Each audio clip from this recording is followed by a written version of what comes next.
Hello everyone. आज का topic है सातवाहन प्रशासन। सातवाहन कालीन प्रशासन मौर्य प्रशासन तथा क्षेत्रीय तत्वों के बीच सामंजस्य का परिणाम था।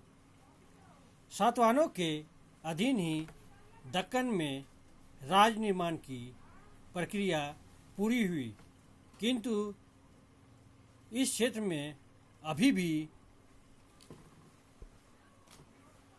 जनजातीय तत्वों की प्रधानता थी, जिन्हें महज सिविल प्रशासन के माध्यम से नियंत्रित करना कठिन था।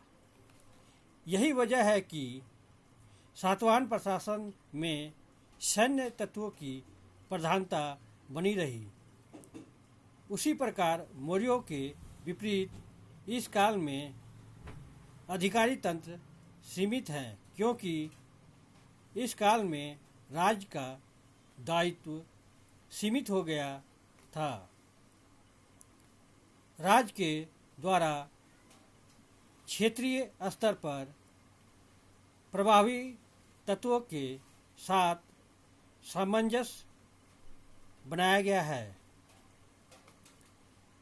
इस तरह सातवाहन कालीन प्रशासन अपने स्वरूप में मौर्यकालीन प्रशासन से अलग पड़ जाता है। इस काल में भी प्रशासन के राजतंत्रात्मक मॉडल को स्वीकार किया गया है। प्रशासन के शीर्ष पर राजा होता था। सातवाहन शासकों ने अपने को क्षत्रिय के बजाय ब्राह्मण सिद्ध करने का प्रयास किया है। गौतमीपुत्र सतकर्णी ने अपने को एकमात्र ब्राह्मण घोषित किया है। फिर भी वह अपने को वर्ण व्यवस्था के रक्षक के रूप में भी प्रस्तुत करता है। सातवाहन क्षेत्रीय तत्वों का प्रतिनिधित्व करते थे तथा एक शासक के रूप में वैधता प्राप्त करने के लिए उन्होंने अपना संबंध ब्राह्मणों से जोड़ा। उसी प्रकार अपनी सत्ता एवं प्रभाव को बेहतर स्वीकृति दिलाने के लिए उन्होंने अपनी तुलना देवताओं से आरंभ कर दी। गौतमीपुत्र सतकर्णी ने अपने अभिलेखों में अपनी तुलना देवता से की है। राजा के कार्यों में सहायता के लिए मंत्रीगण होते थे, किंतु उनकी संख्या स्पष्ट नहीं है। मंत्रियों को अमात्य अथवा महामात्य कहा जाता था। राजकीय कार्य के संचालन के लिए एक लेखा विभाग होता था।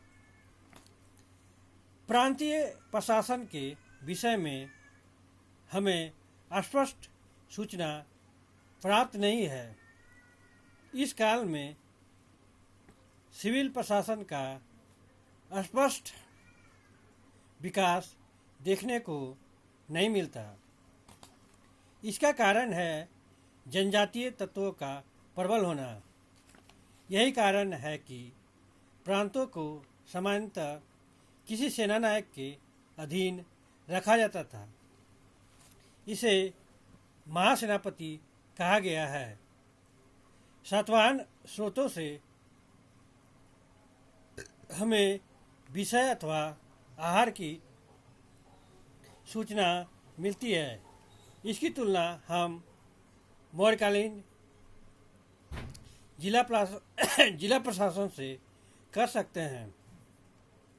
विषय अथवा आहार को अमात्य नामक अधिकारी के अंतर्गत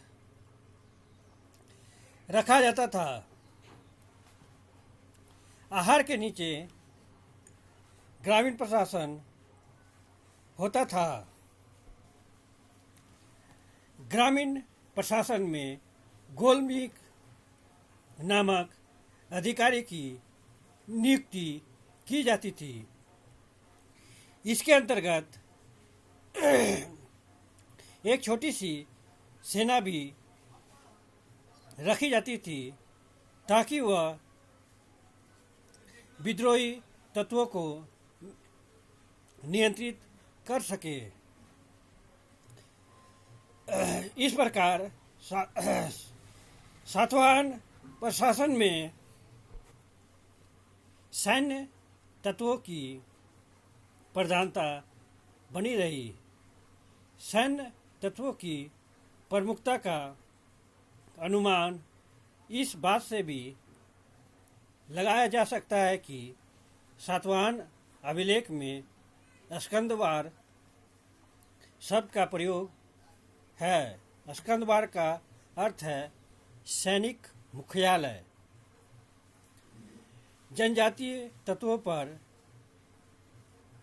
नियंत्रित स्थापित करने के लिए महज सैनिक तत्व ही पर्याप्त नहीं हो सकते थे। यही वजह है कि आर्य संस्कृति के प्रसार के माध्यम से भी राज्य ने अपनी शक्ति एवं प्रभाव क्षेत्र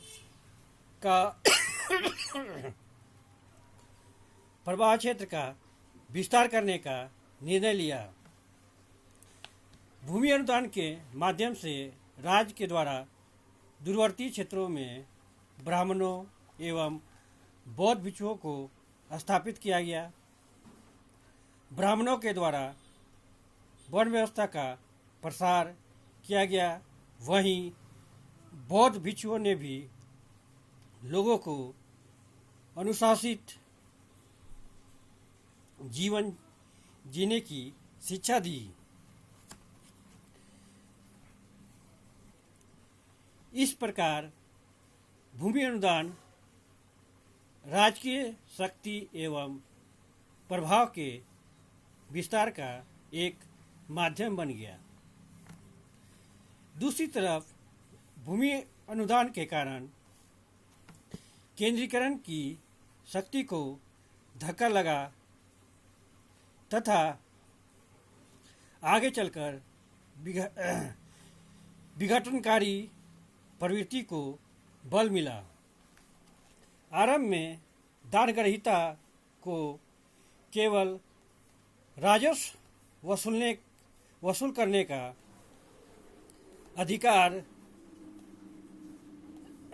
दिया गया था, किंतु आगे इस क्षेत्र में सरकारी अधिकारियों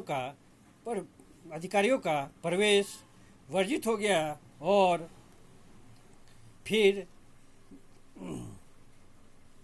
दान ग्रहीताओं को प्रशासनिक अधिकार भी सौंपे जाने लगे।